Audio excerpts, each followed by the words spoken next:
and then the guest might get into a position where they find themselves comfortable, but then they're just like a little bit too far away.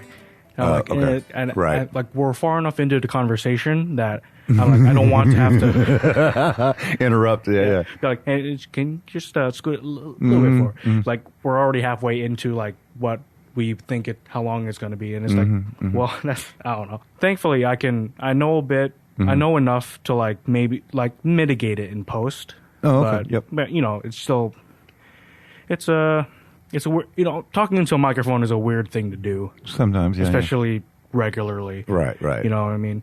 I mean, the only mics I've really talked into would be like at a podium or something. Yeah. And in that case, would they be like the little tiny snake ones that are attached to the podium or something? And you don't have to be that close to it. Right. Or even the ones that go into your... the lapel ones? Yeah. And they're okay. Yeah. And in that case, it's more... you don't have to worry about your proximity to the microphone because it's attached to your lapel, your collar, your tie, or something like that. Yeah. And you literally don't. It's just it goes wherever you go. It's just so. I got some tissues on the side over here for myself, just because I'm on the tail end of a cold. Oh, okay. And like I feel okay. Yeah. But like just in case. Just my nose starts leaking. It's just right. You gotta be ready. Of course, no one wants to hear that, but like me blowing my nose on mic. But I mean, I can cut that out later. So editing. Yes. Yeah. Have you been okay? Do you catch a cold during the winter months? Often? I rarely catch a cold. If I do, see, I'm one of those people that believe in heal thyself. Okay. So, if I do get a cold, I say to the cold, you've got 2 days, and you better be out of here. If not, it's war. Oh, okay. And I use every resource I can. I prefer, I guess, natural remedies. Okay. And so that really, they work. And so I know that my immune system is really strong, because of it. There are also, if you have a cold, this is an ancient Indian remedy. You take the spice turmeric. Okay. And you dissolve at least a teaspoon into a glass of lukewarm water. Right. And you drink that 3 times throughout the day. Okay. And it'll cut a cold in half. Really? Yep. The other one is apple cider vinegar. Oh, okay. And that cures a lot of stuff. I should get into this because I felt so proud of myself that like I had finished a semester, this past semester, just about mid-December. I'm like, man, I haven't caught a cold yet. Mm-hmm. And then, of course, it hits me like a ton of bricks, on like the back half of December. Yep. And I'm just like, God damn it. Yeah, I know. And for some, maybe I'm just catching the wrong colds, or like I don't like my immune system is not as strong as I thought it was. Mm-hmm. I find my colds last like a couple weeks because it's oh gosh, you catch it and then like and then it gets to the apex. You're just like you're feeling real bad, and then the healing process is it just takes a while. I'm just I'm trying to. I'm blowing my nose every other minute, and like drinking all the Robitussin and whatever. And even with that, it doesn't. I feel like it's a slow process that I feel like it needs to be truncated because I got stuff to do. Well, do the turmeric thing, and then also apple cider vinegar. There are different ways to use apple cider vinegar, and I always get the organic version. Uh-huh. You put a little bit in a glass of water. Mm-hmm. And if you really want to wipe out something, you drink a glass of this stuff every hour. Oh. But it's going to clean your entire system out. Right, okay. You will be spending some time. But it will wipe out stuff. And by that, you mean spending some time like hunched over? No, not hunched over. But sitting down. It will clean your system out. All right. It just knocks things out lickety split. Okay. It's amazing. I just take a swig of it every morning. So that puts me ahead of the game. Yeah. If there's anything, this winter, starting back in December, has been really up and down temperature-wise. And that's when people catch things. Oh, yeah. Those extremes of temperature. Today is, 30? Saturday, it's supposed to be almost 60. Yeah. It's like, what? Thanks, climate change. Oh, right. Oh, well. Yeah. No, we won't get onto that. I suppose as like a musician who is a non-vocalist, you're like being sick isn't too much of a detriment, right? Depends on what it is. I mean, yeah, like if it's just like, oh, I got a little head cold, you're probably okay. Right. But if like your part of the symptoms is like real like lethargy, you're like, I can't even like lift my hands to. I make myself do it. Yeah, I do.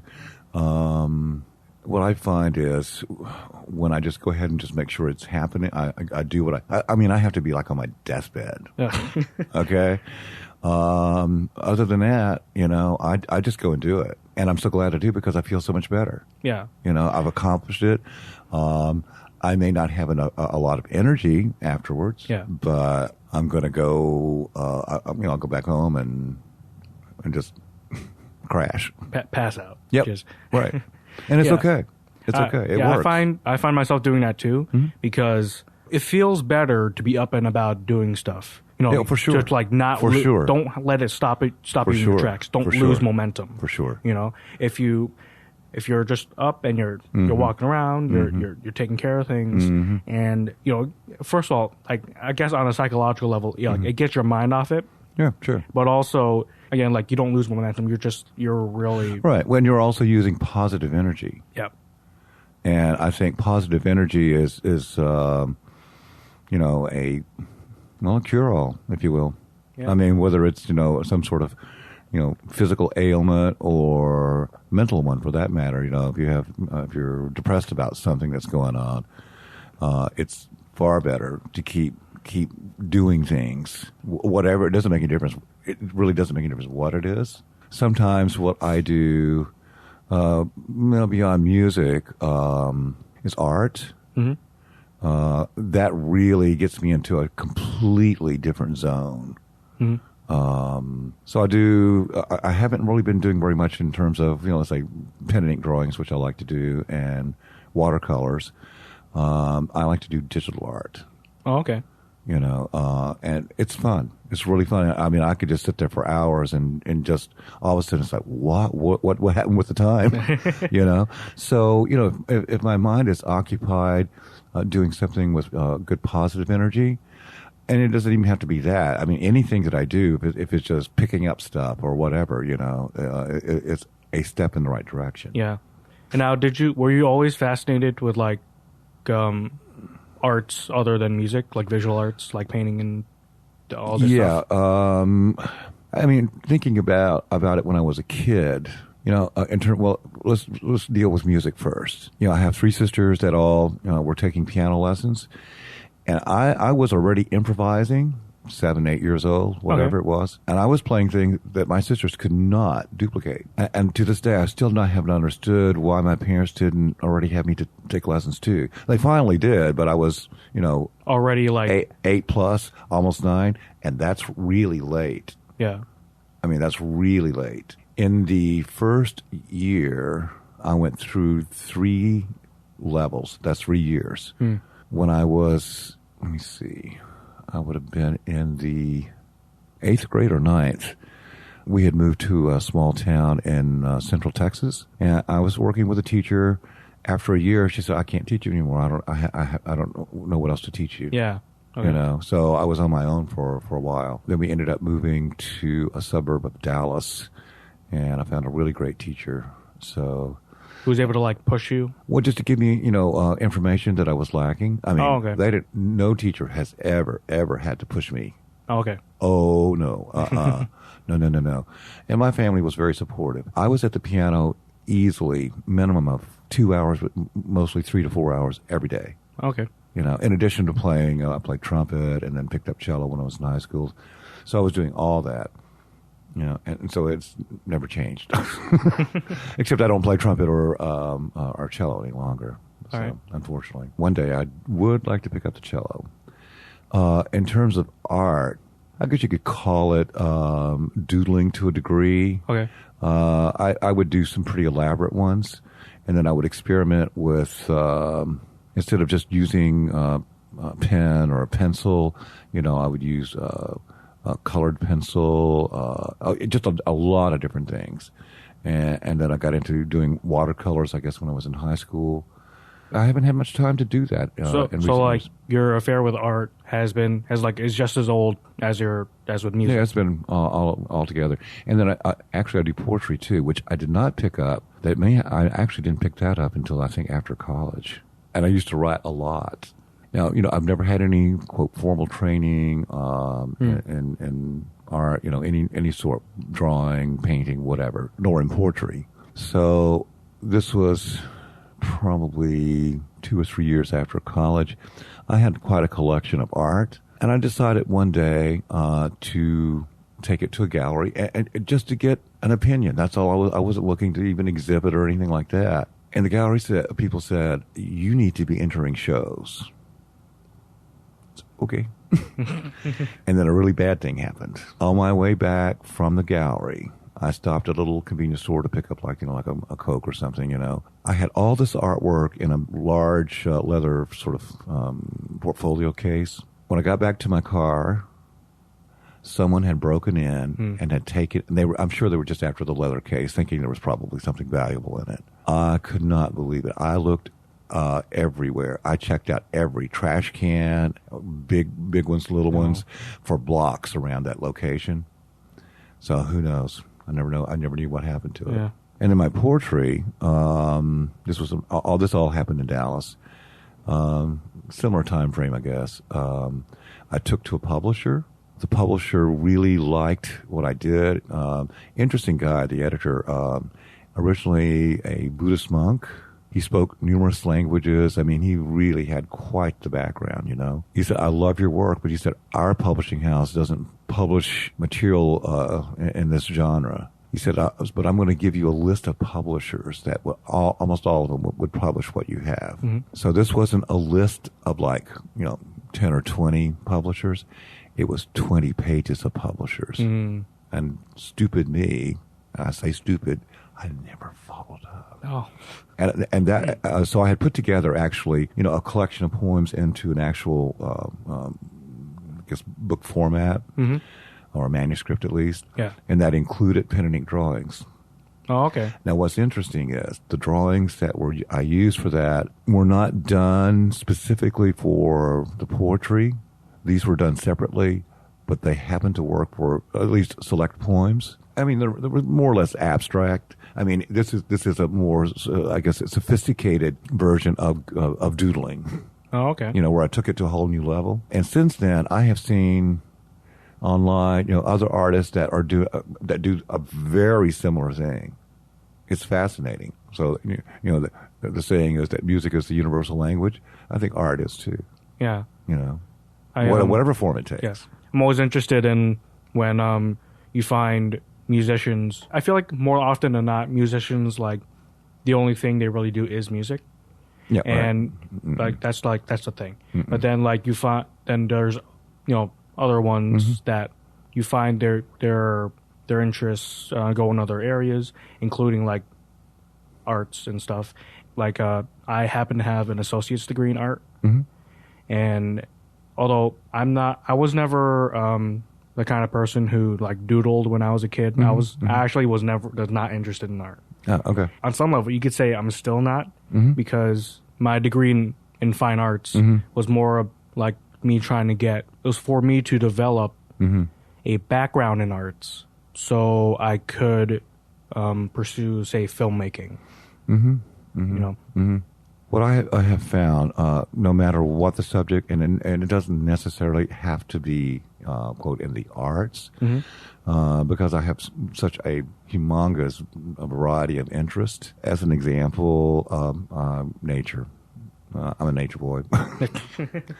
For me, when I am the happiest, it's a very simple thing. It's a warm, sunny day when I can just sit out in the sun and enjoy all of the nature around me, whether it be trees, plants, animals, whatever it happens to be. That's where I find inspiration. Okay. And I at the same time feel most relaxed, most excited simultaneously. Mm. That sense of feeling excited about something. Maybe it's an idea, maybe it's what I'm looking at, whatever it is. And at the same time, there's a calmness, and it's like it's a way of channeling energy. That sort of channeling of energy happens when I'm playing. Most often when I'm playing improvisations. Okay. I love to improvise. I mean, I've been improvising. That's how I started. Yeah. So I do frequently when I do performances. I always include improvisation. I've done actually all improvisational concerts. Oh, kind of like Keith Jarrett, or kinda. Keith Jarrett is, I think, a little bit more jazz oriented than I am. I'm really not a jazz pianist. Oh, you're not? No. Okay. I'm more classical. I mean, there are jazz elements that come in, certain harmonies, sometimes rhythms. Probably more that creeps in is blues. Oh, okay. And again, there are just touches of that. I have a good friend who is a jazz trumpet player. We've done many concerts together, and we do improvisations. I've improvised with other musicians before, but RJ and I just have a connection that is just unbelievable. I was just over the weekend, was up at his house in Massachusetts, and we sat down and just did some jamming. It was awesome, just awesome. So your background is more classical. Oh yeah. So you started, when you were younger, just like learning classical music. Mm-hmm. Then you studied classical piano performance in college? Yeah. My degree is actually in piano performance. Okay. Yep. And that was at Southern Methodist University. Okay, cool. In Dallas. Actually, initially I was a double major in piano and in composition. Oh, okay. And I ended up dropping the composition part because it was going to take me one more year, and I was done. I wanted to be done. My exposure to all kinds of music, I mean, I like all kinds of music, but what I know that I perform best, is either classical or improvisations. Okay. Those are the two areas that I'm most comfortable in. Where I feel like, I'm channeling energy best. Okay. I mean, I did some jazz studies at college. The instructor said, you could really do well with this. I said, no, but wasn't quite your bag. My heart's not in it. And if my heart's not in it, what's the point? You know? I mean, seriously. And I like jazz, but I'm just not in that vein. Okay. Do you have an idea of like what's the thing about jazz that like that doesn't quite grip you, or like is there just perhaps some of it is a little bit of insecurity. Okay. I mean, jazz players are really phenomenal musicians. They are. An ability to hear things in a very clear way. Yeah. And then coupled with an understanding of how to, whether it's conscious or not. In some cases it is, and sometimes it isn't. Mm-hmm. Being able to transpose into any key possible, play a tune in a variety of jazz styles or other, whatever, you know. And I'm comfortable with that to a degree. I mean, I could do, variations and that kind of thing. Yeah. But for me, it was, I think, a matter of, the kind of time it was going to entail to get to that level. Classical music is super, super demanding. Yeah. It's really demanding physically. Yeah. I mean, it's as I tell my students, pianists are contortionists. I mean, seriously, you have no idea. So it's not unusual when, a young pianist I'm working with is encountering in a piece of music, having to form a very particular shape. Yeah. They're complaining, oh, this hurts. I said, your muscles will adjust. You just have to spend time doing it. Don't try to push it too hard. Don't try to go too fast. Let it develop over time. And before long, you won't even think about it. Yeah. Your hand will just adapt. which brings me to this point, too. The infinite ability or capability of the human hand to make unusual shapes and how fast that can happen. Yeah. Well, we're talking about nanosecond timing.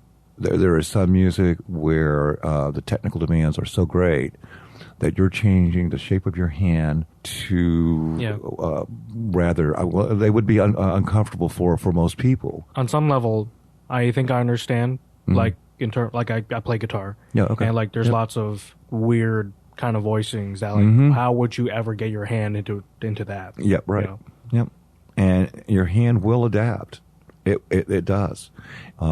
Even the speed at which your fingers can move and your hand as a separate thing. If you're having to do a rather wide jump with a hand, one of my teaching methods is you need to do literally a karate chop. So with the idea that the shortest distance from point A to point B is a straight line. If you're doing a karate chop, that's a straight line. I mean, you're channeling energy to get there. Now, the challenge is that when you do get there, that you're accurate. You're right on top of it. So as you're traveling at lightning speed from one to the other, and it's going to be a different hand formation, en route, you are already in the new shape, so that when you arrive, your fingers should be on top of the keys that you're going to play, but they're already in the shape. Otherwise, it's not going to happen. Yeah.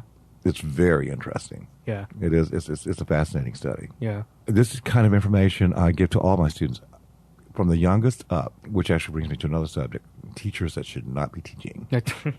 It's horrible. Yeah. I mean, they're not giving even the most foundational information.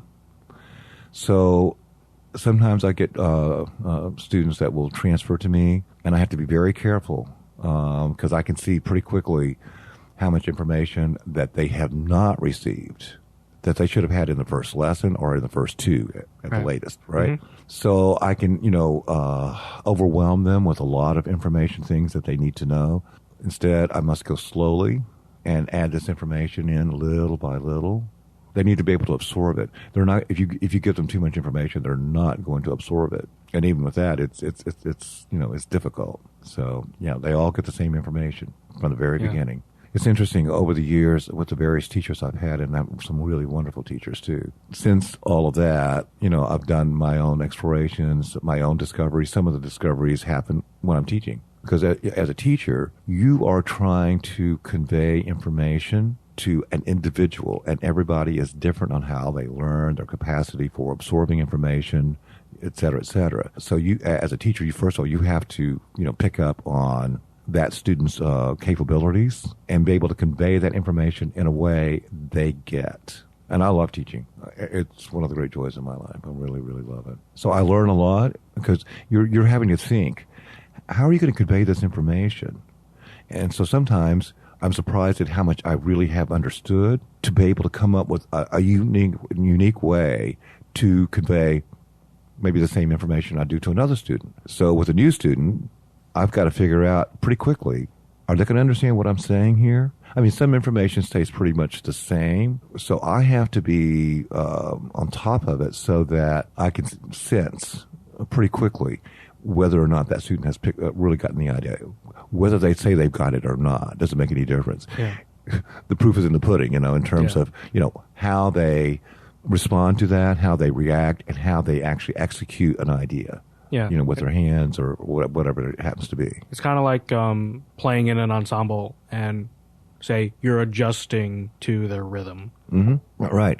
And, since everybody's so individual, when you're playing with an ensemble, an ensemble has its own personality. Yeah. Or the amalgamation of all the different personalities playing. That's exactly right. Right. Yeah. So it gets to be much more complex. This was, several years ago now. I came across a website that just literally blew me out of the water. I was not familiar with, personally with other musicians that improvised in the, same way that I do, which I call more or less, free improvisation. So to describe that a little, when I'm sitting down at the piano to do an improvisation, Mostly, I have no idea what I'm going to do. So I'm coming out to the piano. I sit down. I don't know what I'm going to do. And then I put my hands on the piano and just go. And whatever happens is what happens. Going back to this website that I found called Improvelocity. This is a group of musicians in Boston. All kinds of musicians. Classical, jazz, pop, you name it, whatever. It didn't make any difference. So what they did simply was they did concerts together. However many could show up, the woman who founded it would make the arrangements for concerts. And then she would just call up various musicians on the list. Can you do this date? And they just show up. No rehearsal. Just show up and do it. So I had a number of email conversations with her, and then some phone conversations. And I became a member of Improvelocity. She came down from Boston, and when I had my studio, we did a concert. The night of the concert, Andrea is en route from Boston, right? And it's and the concert is at, I think, 7:30 or something like that. By 7, she wasn't there yet, and I was like getting really concerned. It was about 7:15, 7:20, and I get a call for her. She said, I'm on Route 84. I said, okay, well, from where you are, it's going to take you at least an hour. So we're going to go ahead and start the concert. So you should be able to get here, for the second set after intermission. And that is exactly what happened. Now, we had talked on the phone. We had emailed each other a lot, but we had never performed together. Andrea is more of a classical singer, opera. She's improvising vocally. In some cases, she's improvising with just sung syllables, vowel sounds, whatever. Almost jazzy in a way. She said before she left, she wrote, I think it was at least one, maybe 2 poems just for the occasion. I'd never seen the poems. And so she was going to improvise the singing of them while I was improvising. It was just incredible. And then jump forward a couple of years later, we did another concert. This time she invited somebody else from Boston to come down. This guy was a woodwind player, primarily clarinet. His credentials were intimidating. I mean, really quite something. So I was a little nervous how this was going to go. Okay, so we start the concert. We did 2 improvisations, one for each half of the concert. So these went on. We finished the first one, and the 3 of us looked at each other like, do you really realize what just happened? This was just practically miraculous. I could not believe what we had just done. It was just awesome. So we really, really hit it dead on. It was awesome. And I've improvised with others as well. RJ, I think, is probably one of my favorites. So, I mean, there's no question. That kind of approach to improvisation, where you literally have like no plan, just sit like at a piano and you start doing stuff, reminds me of a musician I like named John Bryan. You ever heard of him? I don't think so. He's a real big multi-instrumentalist producer. Okay. He does film scores as well. And he was famous for this, I think it's still going on, this like kind of residency at the venue Largo in Los Angeles. Okay. Where he would just do like a live show where he just improvised and like he'll take like suggestions from the audience, like you want to hear this Radiohead song played in the style of Fats Waller. So it's like, okay, I'll do that. Right. And or he'll just, I've listened to recordings of him that they just, he's such a phenomenal musician who it's just, he puts things together or just lets notes flow out of his fingers that just, they sound fantastic. And you think to yourself, this is all, it just came out. See, that's one of the qualities I was speaking of earlier with jazz musicians in particular, that ability to do that. So there are different approaches to improvisation. In some cases, you can have a theme, a melody, it could be a popular tune, whatever it happens to be, and do an improvisation just on that. I mean, I've done improvisations of Happy Birthday. Yeah. I've done it to the point where nobody can even recognize it. Yeah. And I mean, I'm doing that quite intentionally. Yeah. And then afterwards, I will point it out, and they go, "Oh," that kind of thing. I've done it on chopsticks, even. So, I mean, I can do some basic things like that, but I'm not set out to, or I don't set out to try to imitate, jazz pianists and their various style capabilities. Mm-hmm. I mean, I admire it, but I'm not going to go there. Yeah. I'm just not. It's not. I just know I won't feel comfortable. Feeling like I'll not do a great job of it. Primarily, So I do what I do. Yeah. So I have the same admiration for jazz musicians because, in a way, not to dig on classical musicians, but in a way, jazz musicians are kind of like I don't want to say best, but perhaps the most versatile musicians, because when you're learning the jazz tradition, especially if you're in nowadays, if you're in going to school, music school for jazz music, you're learning say the bebop tradition, right? And so first of all, you just have to be good at playing your instrument, right? That's like a a given. It's for sure. That's the prereq. Oh, for sure. And also you also kind of, and jazz musicians, they might not be the best sight readers in the world, but they know enough that they're going to be looking at lead sheets and whatever to pick up on tunes and developing their ears in order to play within ensembles and be able to interact with the rest of the players and pull together something that's cohesive. Well, actually, you might be surprised by this. It's not as much, certainly isn't as true today as it once was, but classical musicians, you look at the great composers, Bach, Beethoven, so many others, Chopin, were all master improvisers. Yeah. That doesn't necessarily just mean that it was in a solo capacity. They could do that with ensembles as well. Mozart, frequently, but their abilities were astounding. Yeah. Seriously. But that's not been cultivated for quite a long time in the classical world. Yeah, because most classical musicians these days, it's all about your chops, as in your technique on your instrument, but also reading. And to the point where a lot of classical musicians I know, they're if hey, you want to improvise over this? They're yeah, right. Because they're, for the most part, they are, I don't want to say this pejoratively, but chained to the page. Because that's where the music comes from. Right. Largely, yes, but there's more to it than just that. I understand that, that would be the way it seems to be. When you are looking at a score, it's a matter of learning to read between the lines, because everything that you do musically is not going to be written on the page directly. Yeah. So in other words, there are nuances, including tempos, dynamics, phrasing, accents, all of those things, which is why every individual artist has their signature. It's their take on it. I think it's correct, but I think it's almost overdone in some ways. Being true to the score, well, that can mean a lot of things. Yeah.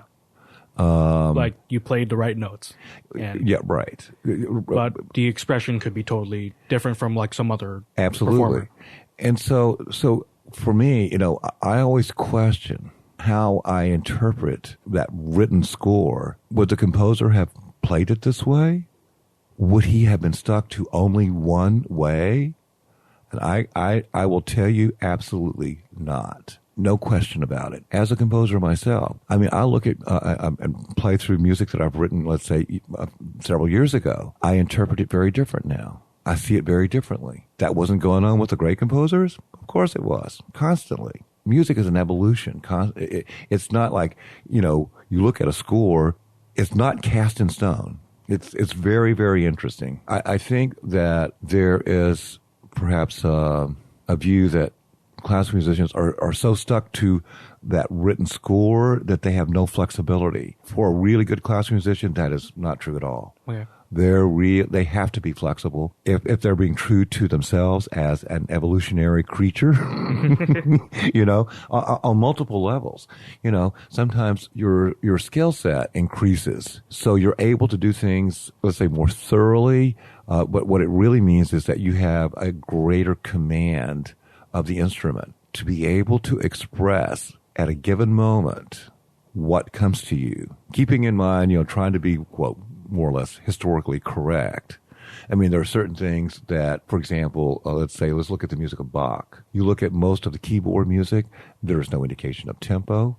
There are no expression marks, no phrase marks, no slurs, none of that. And students, who are starting to get into Bach, and they say, well, how do you know what to do?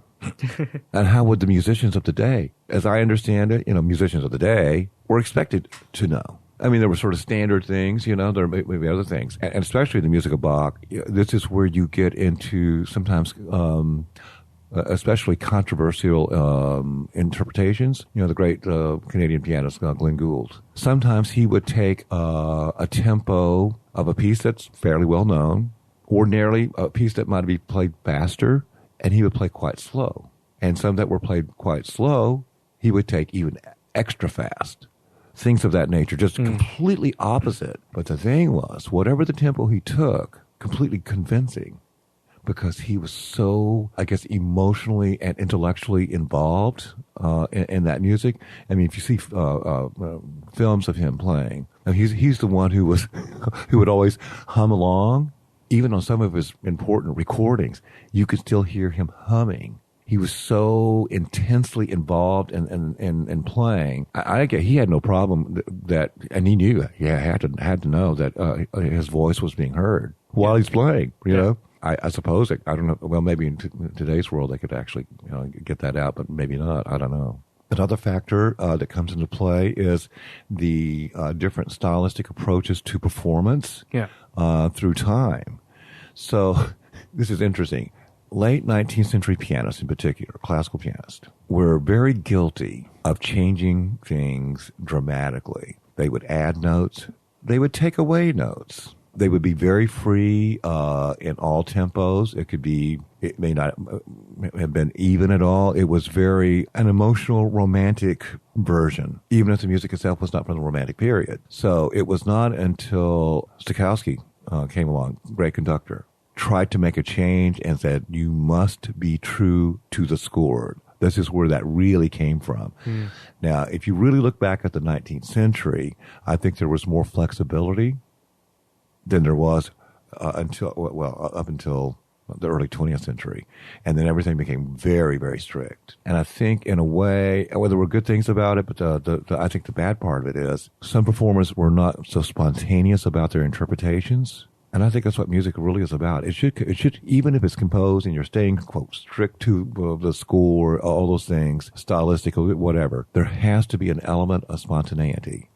Right. If you're really, really going to reach your audience, because that's what people respond to the most. Yeah. And most significantly. Yeah. That's just my take on it. On some level, that's kind of how I like to approach music.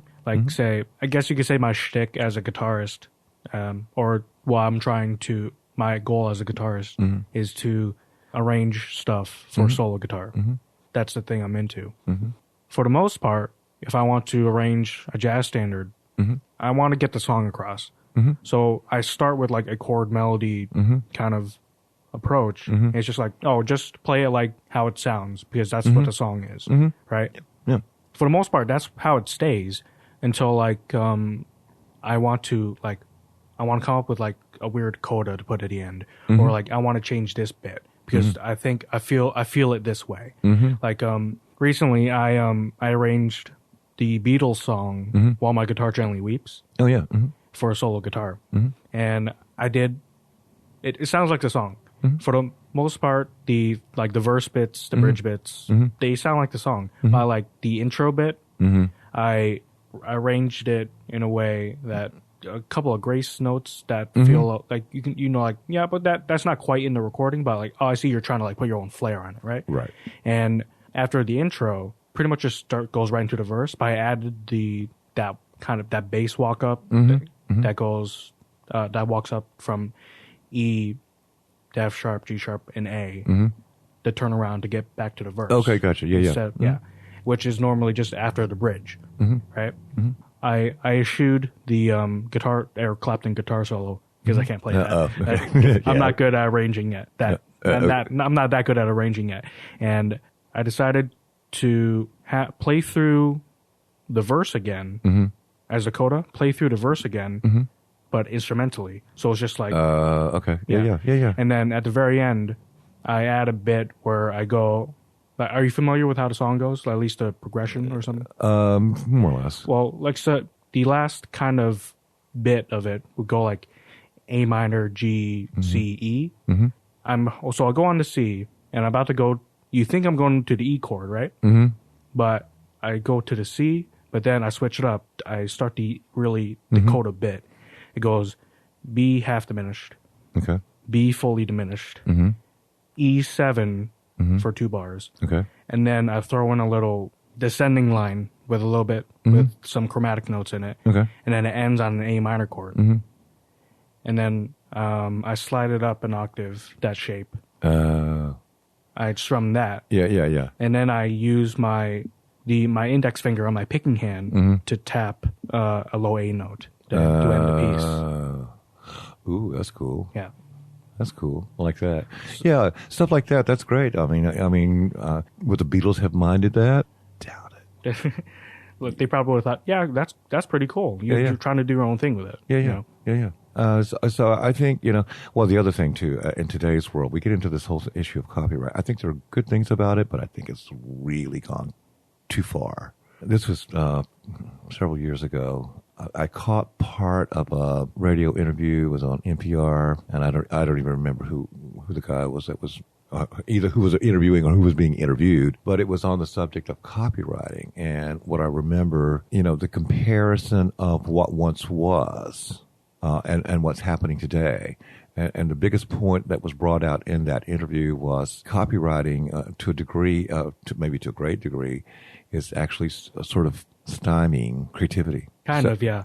So when you look at it, historically, 19th, 18th century, a composer used another composer's tune to compose something, like a set of variations or whatever it happened to be. The composers whose music, for the most part, the composers whose music was being used was very proud. Yeah. Because, this composer that was using it thought so much of that he was going to write another piece of music inspired by that. Yeah. In today's world, that becomes problematic. Yeah, it's kind of our Sue Happy world. Yeah. Serious. It's getting really crazy. Like I saw, you see that recent movie, A Star Is Born? Not the recent one. Bradley Cooper and Lady Gaga have a song. Yeah. It's called, what was it called? Shallow, right? And there was some guy who was like trying to sue like the producers of the movie and whatever, the songwriters, because they're like, oh, this one line here, it's like, it sounds a lot like this song of mine. But the notes are literally just the first, second, and third. It's just climbing up to the third. Are you seriously trying to sue them for that? That's insane. That's the. It's just insane.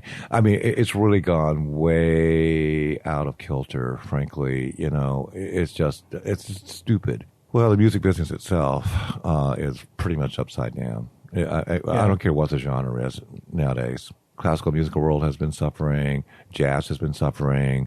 I think lots of other genres. I think in today's world, frankly, the vast majority of the public is seeking spectacle. That's what it is. Yeah. Nothing wrong with spectacle, but if that is the only thing that motivates you, wow. Yeah. That's pretty limiting. And there was one that happened like a few months ago that really made my blood boil because it's like a Katy Perry song that has this descending synth line that's in minor, right?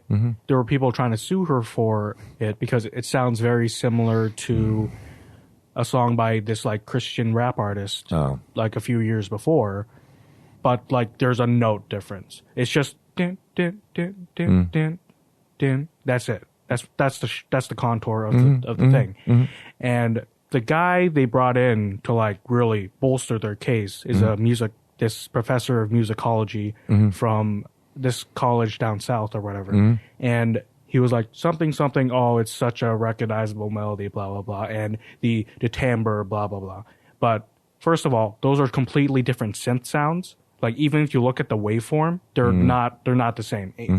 And if you are human with ears, you can hear the difference. Right. They're not quite the same. Yeah. And this guy even like, I've never seen this particular melodic shape, blah, blah, blah. They're so distinct. They totally stole it from this Christian rap artist. But this guy even wrote an entire book on Old Man River, which includes the same melodic figure. I mean, that kind of stuff is just makes me sick, frankly. Yeah. I mean, the guy's, for me, the way I see that is, I mean, he was just out to get a buck. Yeah, he was. That's all. Yeah. You know? And it sets a dangerous precedent because it looks like based on their case, you can copyright like timbre. It's like, hey, want to play piano on the song? I'm sorry, they copyrighted the sound of piano. We can't use piano anymore. So and so owns the sound of piano. This is not really happening. Are you saying? No, I mean, I'm hypothetical. Like it sounds. You know what? Don't suggest it. No, like because based on how their case sounds, yeah, right. It sounds like you can copyright the timbre. And it's like, well, that's, golly, you know what I think? That would be. I know what I need to copyright. You ready for this? What? You're not going to be ready for this. Existence. Yeah. I'm going to copyright music. Just Yeah, right. Just music. The idea of music. I mean, it's silly, and at the same time, it's scary. Yeah. If this is not an impediment to creativity, well then, if this is what the 21st century is, you know what? Let's just dial that clock back, or let's just maybe just fast forward about like several hundred years. Yeah. Maybe there will be some evolution that finally occurs. For God's sake. I mean, really? It's not just about music. It's just about a lot of things in general. Look at our politics. Yeah. It's regressive. Yeah. It's not progressive. No. Oh, well, it's the same old, it's an age-old story. Money, money, money. I mean, That's until human I beings, want. evolve beyond that, well then, we're going to have the same messes constantly going on and on and on. And it's seeped into, it's been there. Even so, it's still been there for hundreds, if not thousands of years, too. Money has just really corrupted so much, and at the same time, it's provided so much. What do you do with all that? I don't know. Fast forward. That's my solution. I've been waiting for Star Trek technology for a long time. Maybe just a good old time machine. Yeah. Sometimes I think. Well, anyway. Yeah, I know. It's a really tricky world. I never had... maybe for a little while when I was in my early 20s, but even so, these were not great ambitions. I've seen musicians whose ambition was so intense they practically walk over anybody and don't feel guilty about it at all. Mm-hmm. And that's just not who I am. I was never that way. I never went the route of doing competitions.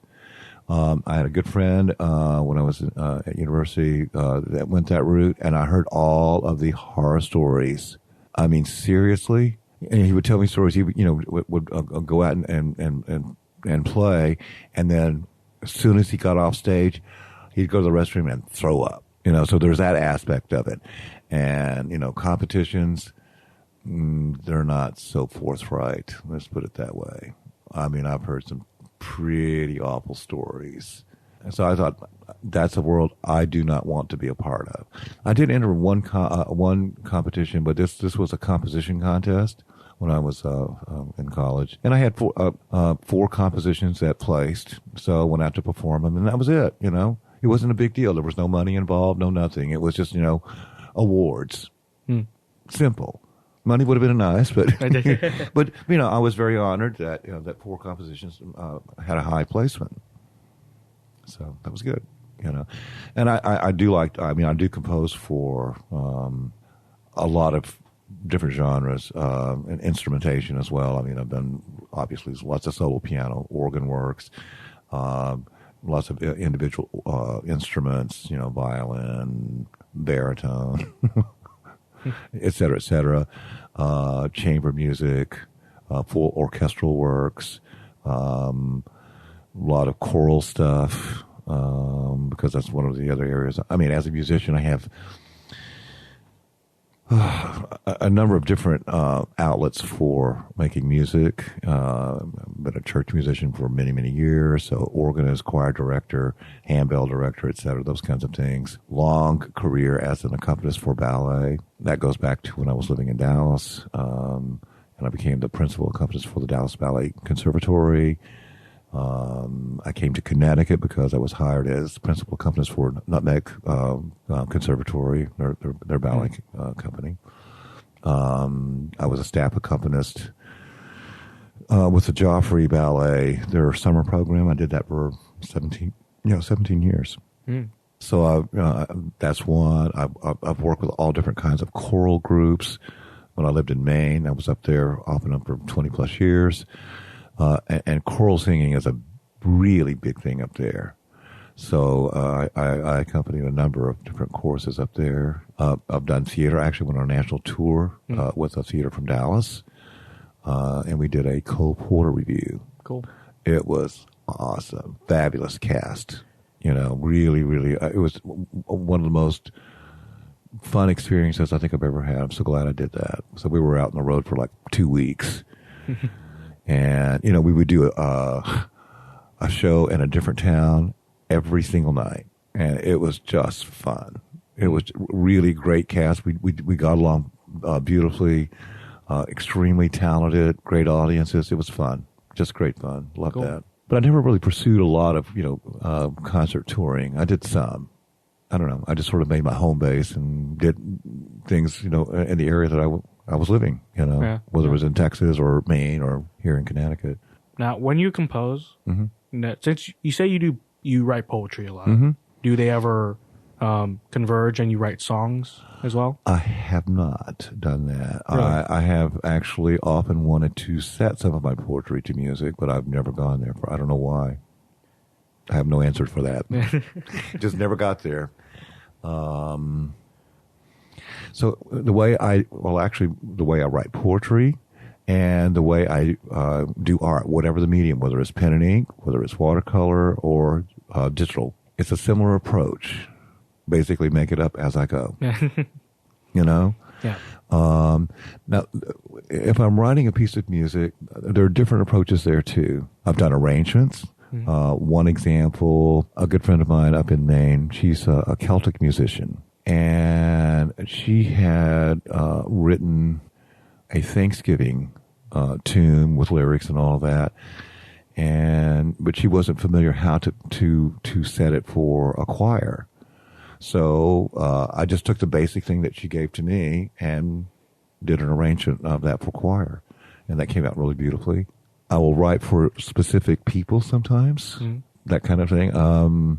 I was actually hired to compose a 3-act ballet. This was fully orchestrated. So that was a monster job, very intense. Then I had another commission from another ballet company up in Maine. This was for a very short 10-minute work. And the only parameters I had for that were, it was 10 minutes long. This is for a mixed rep program.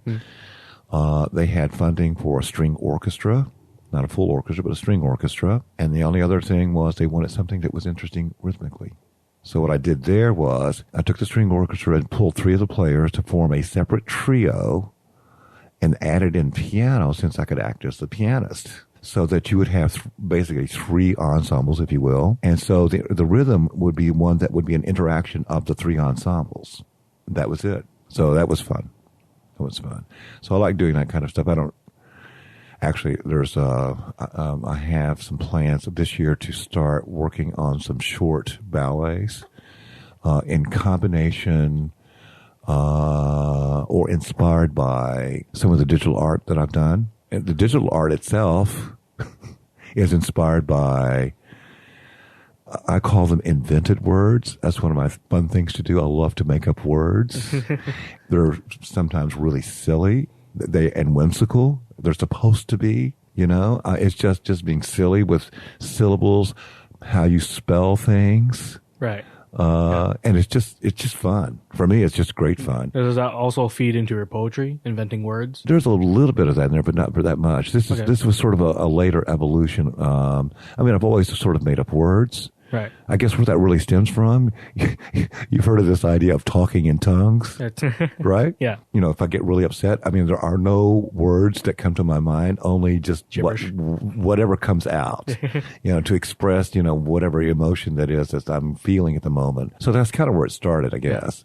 Yeah. I mean, sometimes I'm shocked at just, you know, how many different words. Actually, on my personal website, I have, and they're alphabetized. There are 1,500 made-up words. Wow. Some of those have already resulted in a complimentary piece of art. Probably 300 out of the 1,500. Yeah. I kind of want to hear, like, if you were to, like, try to compose a song and you put up, like, you use, like, your invented words for lyrics. How would that sound? Oh, that would be an exercise in... Yeah. silliness, I'm sure. I did set once music to I can't believe I can't remember. What is it? Famous writer, American, early 20th century to mid. Oh, geez. Poet or wrote poetry too. Was it like Robert Frost? I've actually set the words of Robert Frost. It wasn't Robert Frost. Oh, I can't believe I can't remember. Anyway. We'll figure it out later. Yeah, anyway. And that was great fun. All right. So and that was great fun. Do you think, I don't know, perhaps inspired by our conversation, you'll finally try to, like, maybe, like, take one of your poems, set it to music, and see how that works out? Well, you know what? Here's something interesting. Maybe in the short ballets that I'm planning on working on, I might take the invented word and actually, so part of the ballet score would include vocal. Okay. That's pretty unusual. There's an example, I guess the most famous ballet, Nutcracker, where Tchaikovsky uses female voices, but there's not singing words. It's just like syllables, nonsense syllables. Yeah, that kind of thing. Ahs and oohs, that kind of thing. I did actually, in the ballet that I was commissioned, the 3-act ballet, fully orchestrated, there is a soprano, but this again is not words, it's just syllables. Right. Was included in that score. Cool. Because it's a beautiful way to express and communicate in a different way that you don't ordinarily think of a ballet doing. Yeah. Why not? Yeah. And then, of course, in opera, historically, there was always a ballet section or sections. I mean, these were not lengthy, but there was always, a dance component. Yeah. Not as much in today's world, but historically it was there. Yeah. So those two art forms were combined. Yeah. And I like that idea. Cool. A lot. Well, we got on for a while. I think this is like the typical length of an episode. Okay. So was it? Yeah, good. I thought it was fun. I had a great time. Yeah. It was absolutely. It was fun to talk about these things, and as time goes on, I think it's probably true for any artist, whatever your medium. You're always evolving. Yeah. You've got some basic things that stay with you, but it probably, is going to be your point of view is always going to be evolving as well. Because we as human beings are evolving. Yeah. And if we're not, well, then what are we doing? Yeah. Well, I've enjoyed talking to you. Same here. And I feel like there's so much other stuff we could talk about. Oh, for sure. Maybe I could have you on later. That'd be great. Sure. Love it. Love it. Yeah. Well, it was nice meeting you. Same here. Nice talking to you. Yeah. Oh, thank you. Thank you. Welcome. All right. Okay. Also, I have someone else that I want to recommend. That and I've mentioned it to her already. So this is a friend who, well, I did a recording with her 3-4 years ago. We performed in concert. She's here in Torrington. Kate Laurie, she's done some things at the Warner Theater as well. She's originally from New Jersey, but she's done a lot of stuff in New York and Boston and all that kind of stuff. So she's a very interesting person. All right. Would you mind handing some contact info? Yeah, I told her, I would talk to you to see what, if you were interested in all that kind of. Looking for guests. Yeah. Oh, I'm sure. Okay. Now I can get up and move. Yay.